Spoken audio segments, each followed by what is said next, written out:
Welcome to Open Channels, everybody. I'm your host, Cloudchord. Today we're looking at something a bit different. Normally I have a guitar in my hand, some kind of guitar. Today we're looking at this Wavy Rhodes that I made for Live 12, and I'm going to be playing the push exclusively. So this is kind of like the same format of the guitar amps, where I built this huge elaborate rack with really cool presets that you can just pull right up and make amazing music right away. And I want to walk you through this. This was another one of those devices that I made for the Austin Ableton Live 12 meetup a couple months ago. There's a bunch of cool Rhodes in the user library, but I wanted to make something a little more elaborately experimental, but still something that would serve the purpose of like your classic Rhodes, right? I'm on the A minor scale, and here's just the dark and clean, which is the first setting.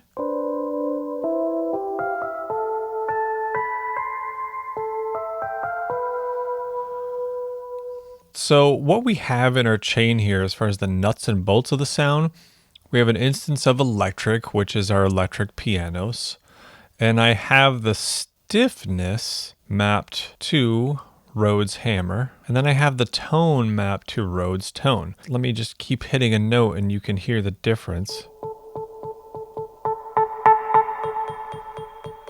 So a variety of sounds there, and then the same with the tone. That's about what you would expect it to be.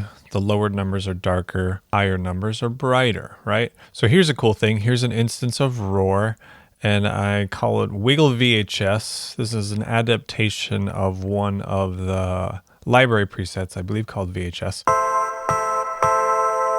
It's that 80s bit crush sound, right? So if we look into here, so we're in the multi-band routing, and in each band, we've got some different setups. But really what's giving this the sound is on the filter we have it as resampling. And that's giving us that 80s kind of VHS bit crush energy. After that we have subtle dirt, and that is mapped to the dirt macro. So I consider that like a crunch, and if you want more you can turn up the drive.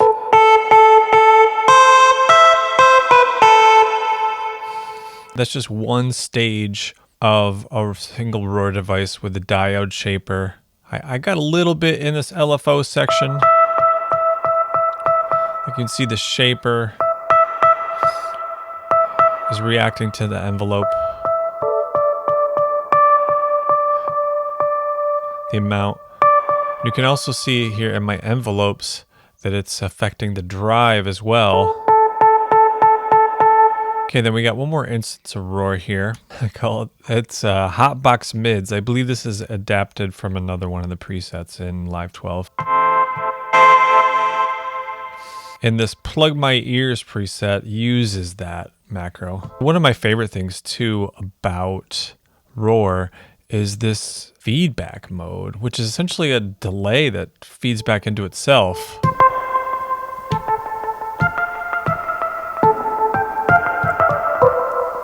That's pretty cool. All right, there's the circuit bend, about what you would think it is.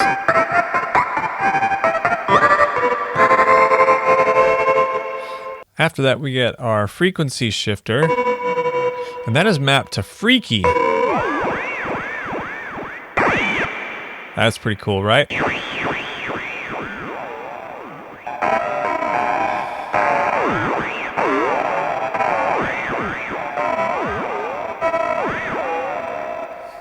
After that, we got a delay.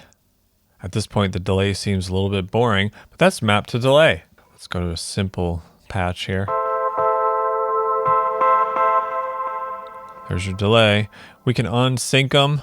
How about we do a 3+4? That's kind of cool.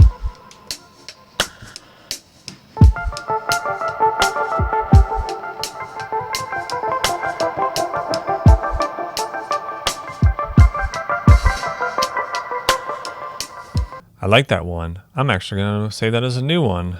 I was going to call it U2 like the band because that's kind of delay edgy, uses, but due to copyright standards, we have to call it U2. After the delay, we've got our chorus, and that is mapped to chorus. Let's see, here's a cool preset, Dreams. That's using the dirt and the chorus. Chorus, it gives it that sheen.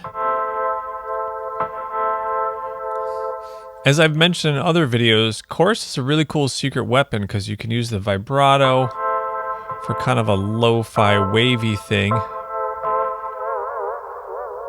Or you can just use it as a classic chorus. Okay, what do we got left here? We got the tremolo. So on the tremolo, we got a rack within a rack, and we have the amount and the speed. We'll turn up the speed real high, and then we'll do the amount. That's kind of nice.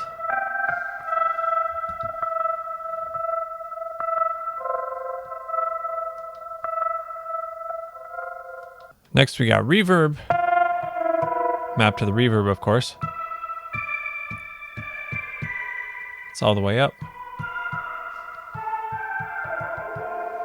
And then this one, because this was such a thick rack with all kinds of effects, I decided to put the EQ at the end. So you can see here's our low cut.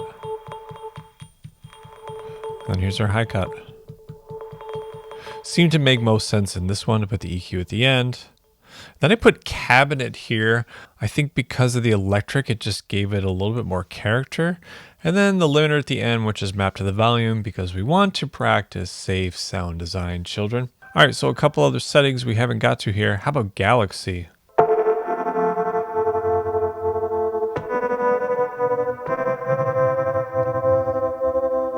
It's got those rumbles. All right, let's take it out on one of my favorite presets called Dreams. Here we go.